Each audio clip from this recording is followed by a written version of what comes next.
साथियों, विकसित भारत के सफर में तमिलनाडु का बहुत बड़ा रोल है। मैं मानता हूं, तमिलनाडु का सामर्थ्य जितना ज्यादा बढ़ेगा, भारत की ग्रोथ उतनी ही तेज होगी। बीते दशक में तमिलनाडु के विकास के लिए 2014 से पहले की तुलना में 3 गुना ज्यादा पैसा सेंटर से दिया गया है। जब इंडी अलायंस की सरकार थी, डीएमके उस सरकार में विराजमान थी, तब जितना पैसा मिला उससे 3 गुना मोदी सरकार ने दिया है। इससे तमिलनाडु की इकोनॉमिक और इंडस्ट्रियल ग्रोथ में बहुत बड़ी मदद मिली है। நண்பர்களே, வளர்ச்சியடைந்த பாரதம் நோக்கிய பயணத்தில் தமிழ்நாட்டிற்கென மிகப்பெரிய பங்கு இருக்கின்றது. தமிழ்நாட்டின் வல்லமை எத்தனை அதிகம் உயர்கிறதோ, பாரதத்தின் வளர்ச்சியும் அந்த அளவுக்கு விரைவாகும் என்று நான் கருதுகிறேன்.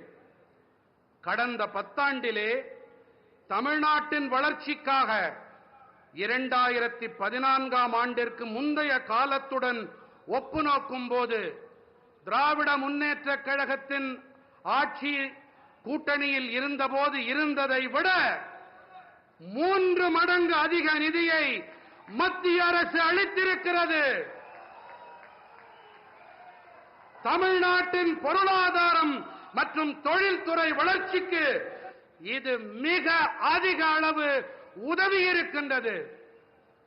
साथियों, तमिलनाडु का इंफ्रास्ट्रक्चर भारत सरकार की प्रायोरिटी है। बीते 1 दशक में तमिलनाडु का रेलवे बजट 7 टाइम्स से ज्यादा इंक्रीज किया गया है। நண்பர்களே, தமிழ்நாட்டின் கட்டமைப்பு தான் பாரத அரசின் முதன்மை. கடந்த 10 ஆண்டிலே தமிழ்நாட்டின் ரயில் துறை பட்ஜெட்டிலே 7 மடங்கிற்கும் அதிகமான அதிகரிப்பு செய்யப்பட்டிருக்கின்றது.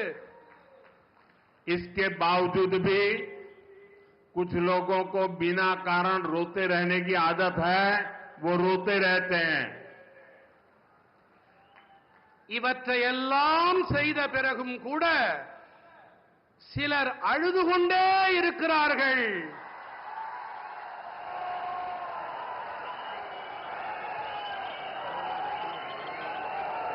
அவர்களால் அழ மட்டுமே முடியும்.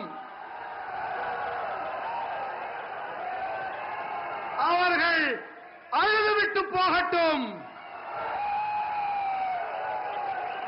2014 से पहले रेल प्रोजेक्ट के लिए हर साल सिर्फ ओनली 900 करोड़ रुपीज ही मिलते थे।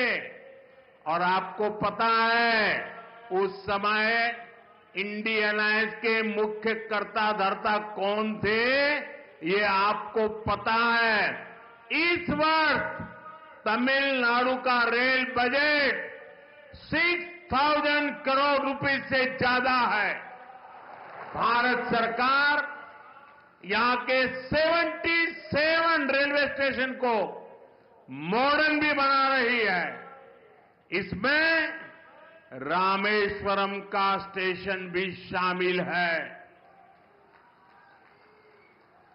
2014ஆம் ஆண்டிற்கு முன்பு வரை ரயில் துறை திட்டங்களுக்காக ஒவ்வொரு ஆண்டும் வெறும் 900 கோடி ரூபாய் மட்டுமே கிடைத்து வந்தது. அப்போதெல்லாம் கூட்டணியிலே யார் ஆட்சியில் அமர்ந்திருந்தார்கள் என்பதை நான் கூற தேவையே இல்லை.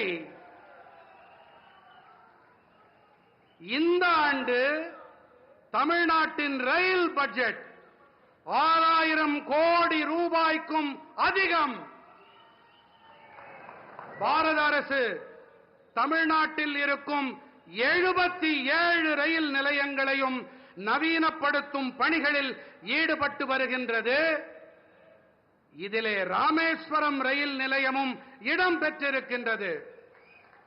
साथियों, लास्ट 10 इयर्स में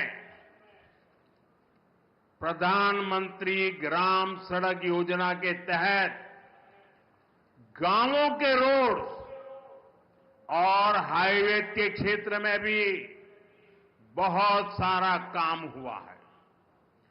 2014 के बाद तमिलनाडु में केंद्र सरकार की मदद से 4000 किलोमीटर रोड्स बनी है.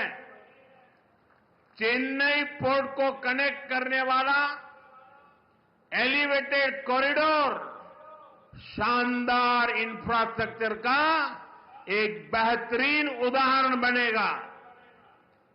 நண்பர்களே, கடந்த 10 ஆண்டுகளிலே கிராமப்புற சாலைகள் மற்றும் நெடுஞ்சாலைகள் துறையிலே கூட ஏராளமான பணிகள் மேற்கொள்ளப்பட்டிருக்கின்றன. 2014ஆம் ஆண்டிற்கு பிறகு தமிழ்நாட்டிலே மத்திய அரசின் உதவியோடு 4000 கிலோமீட்டர் அளவுக்கு சாலைகள் போடப்பட்டிருக்கின்றன. சென்னை துறைமுகத்தை இணைக்கவல்ல உயர்த்தப்பட்ட இடைவழி அருமையான கட்டமைப்பிற்கான மேலும் ஒரு எடுத்துக்காட்டு. आज भी करीब 8000 करोड़ रुपीस के रोड प्रोजेक्ट का शिलान्यास और लोकार्पण हुआ है. ये प्रोजेक्ट तमिलनाडु के अलग अलग डिस्ट्रिक्ट के साथ ही आंध्र प्रदेश के साथ भी कनेक्टिविटी बेहतर करेंगे. இன்றும் கூட சுமார் 8000 கோடி ரூபாய் மதிப்பிலான சாலை திட்டங்களுக்கான அடிக்கல் நாட்டப்பட்டு இவை தேசத்திற்கு அர்ப்பணம் செய்யப்பட்டிருக்கின்றது. இந்த திட்டங்கள் தமிழ்நாட்டின் பல்வேறு மாவட்டங்களோடு மட்டுமல்லாமல் ஆந்திர பிரதேசத்துடனான இணைப்பையும் மேம்படுத்தும். साथियों, चेन्नई मेट्रो जैसा मॉडर्न पब्लिक ट्रांसपोर्ट भी तमिलनाडु में ईज ऑफ ट्रैवल को बढ़ा रहा है.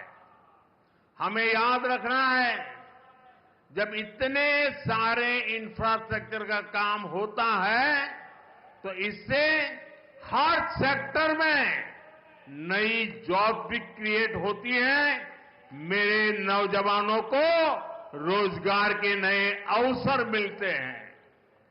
நண்பர்களே, சென்னை மெட்ரோ போன்ற நவீன பொதுமக்கள் போக்குவரத்து வசதியும் கூட தமிழ்நாட்டிலே சுலபமான பயணம் மேற்கொள்ளுதலை மேம்படுத்துகிறது. இத்தனை பெரிய அளவில் கட்டமைப்புகள் தொடர்பான பணிகள் நடைபெற்று வரும் வேளையிலே இவற்றின் அனைத்து துறைகளிலும் புதிய வேலை வாய்ப்புகளும் உருவாக்கப்பட்டு வருகின்றன. என்னுடைய இளைஞர்களுக்கு வேலை வாய்ப்புகள் ஏற்படுத்தப்படுகின்றன என்பதை நாம் நினைவில் கொள்ள வேண்டும், மறந்துவிடக் கூடாது.